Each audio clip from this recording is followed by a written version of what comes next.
نغمه غواړي یو ځل بیا د منګل استاد سره واده وکړي. نننۍ موضوع ډیره جالبه ده، نو هیله کوو تر پایه سره پاتې شئ. که زموږ چینل ته نوي راغلي یاست نو زموږ چینل در سره هرومرو سبسکرایب کړئ. نغمې په یو ویډیو کې ویلي دي چې خلک ګمان کوي چې د هغې پخوانی خاوند منګل په طلوع تلویزیون کې په یو خپرونه کې په هغې پسې ژړلي دي، خو د هغه ژړا یوازې له هیواد او هیوادوالو نه د لرېوالي له امله وه او بل هېڅ سبب یې نه درلود.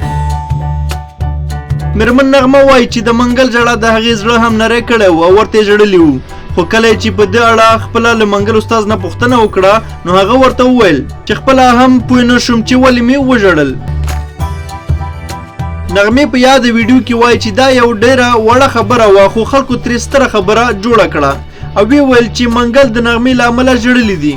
هغه زیاتوي که منګل استاد خپله وایي چې ما نغمې ورسره د ګډ ژوند پر مهال ظلم کړی دی او یا مې جفا ورسره کړې ده، نو بیا دې خلک زما په اړه قضاوت وکړي او ودې وایي چې نغمه یو ظالمه او بې وفا ښځه وه.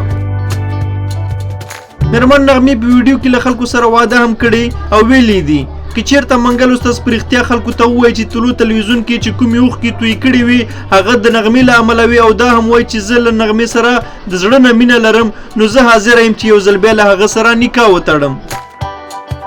نو دا اوس زموږ د نن ورځې راپور. د نورو دغسې جالبه راپورونو دپاره زموږ سره پاتې شئ او زموږ چینل هرومرو سبسکرایب کړئ. مننه ډېره زیاته. الله مو مل شه.